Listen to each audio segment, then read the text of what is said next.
बेहतर विकल्प हो नहीं सकता। संगीत की धुनें अनायास ही हमें सुकून प्रदान करती है। संगीत का असर हमें अध्यात्म तक से जुड़ाव प्रदान करता है। ये संगीत ही है जहाँ संगीत की स्वर लहरियाँ मन और शरीर दोनों को आराम पहुँचाती है। ऐसा ही सुकून संगीत में वाद्य यंत्रों की धुनों में भी देखा जा सकता है। इन्हीं वाद्य यंत्रों में एक खास और विशेष वाद्य यंत्र बैंजो भी शामिल है और बैंजो वाद्य यंत्र की खास धुनों से इन दिनों राजधानी शिमला के ऐतिहासिक रिज मैदान के समीप लगी प्रदर्शनी भी महक रही है, जहां दर्शक अनायास और सहजता से बैंजो से उठी धुनों की ओर मंत्रमुग्ध हो रहे हैं। बैंजो वाद्य यंत्र को बजाते ये कलाकार हैं राजधानी शिमला के ही स्थानीय निवासी अश्वनी शर्मा, जो अपनी छोटी आयु से ही इस वाद्य यंत्र को सीखते गए और अब इस कलाकार के हाथों से इस वाद्य यंत्रों की धुनों पर हर कोई मंत्रमुग्ध हो रहा है। अश्वनी शर्मा ने बैंजो वाद्य यंत्र की खासियत, विशेषताएं, उत्पत्ति और भारत में इस वाद्य यंत्र की स्थिति का जिक्र करते हुए अपने संगीत के सफर का भी उल्लेख किया। आप भी इस कलाकार की इस उम्दा प्रस्तुति को देखें।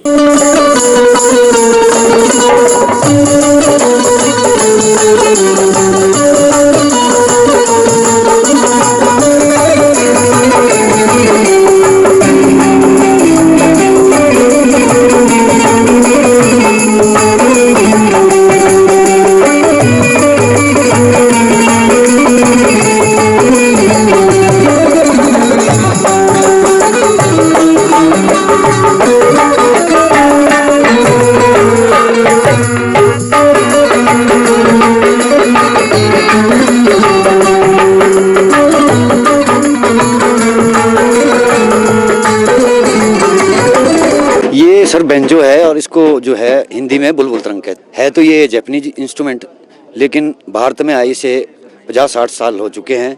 और जो जापान का जो इंस्ट्रूमेंट था वो थोड़ा अलग है, ये थोड़ा बनावट में अलग है जी। तो इसमें 29 से 31 की होती है जी, और ये तार वाद्य है जी। ये मेरे मामा जी जो है बजाया करते थे जी, तो वहीं से मुझे शौक हुआ। तो मेरे मामू ही मेरे उस्ताद है। उसके बाद इसका ऐसा शौक हुआ कि मैंने कम से कम कोई 15 बैंजो खरीदे जी अभी तक। तो ये इंस्ट्रूमेंट मैंने गुजरात से मंगाया जी अभी, और ये 20,000 में मुझे पड़ा जी। और इसके साथ मिक्सर और स्पीकर, ये इलेक्ट्रिक बैंजो है जी। ये बिना लाइट के ये बैंजो नहीं। सीखने में सर, अगर बैंजो आपने सीखना है तो ये छोटी ही उम्र में शुरू करना पड़ता है जी, क्योंकि अगर आप बड़ी उम्र में शुरू करेंगे, जैसे 35-40 के बाद शुरू करेंगे, तो इतनी तासीर हाथ में नहीं आ पाती। और इसके अलावा ये तो खैर इलेक्ट्रिक बैंजो है, छोटा एक मैनुअल बैंजो होता है, उसको होलो बैंजो कहते हैं। तो जो अगर कोई सीखना चाहे तो वो होलो बैंजो जो है उस पर सीख सकता है, फिर धीरे धीरे ये भी बैंजो आ जाए। मुश्किल तो है सर, मुश्किल इसलिए है क्योंकि ये एक तो लेफ्ट हैंड से बजता है जी, और दूसरे ये है कि इसमें जो है जो हारमोनियम है सर, उसमें पर्दे नज़दीक हुआ करते हैं। इसमें पर्दों में जैसे जैसे ये ऊपर से शुरू होता है, इसमें पर्दों में गैप बहुत होते हैं, तो इसमें उंगली जो है सही लैंड करना बहुत मुश्किल हो जाता है। तो उंगली सही लैंड हो सुरों पे, तो उसके लिए बहुत रियाज करना पड़ता है। आगे तो मैंने अभी, मेरे पास कोई आया नहीं जी इसके लिए। और जो बच्चे आते हैं, वो एक बच्चा है जी रोहित, वो सीख रहा है अभी, और सरस्वती माँ करे कि वो अच्छा सीखे, तो वो भी कभी कभार मिलता है। लेकिन इसका रियाज जो है, इसको बहुत रियाज करना पड़ता है जी, इसका समय बहुत देना पड़ता है इसके लिए। हिमाचल में हो सकते हैं सर, लेकिन मेरी नॉलेज में हिमाचल में अभी मुझे कोई नहीं मिला जी बैंजो बजाने वाला। ये बाहर पंजाब, गुजरात में सबसे ज़्यादा बैंजो।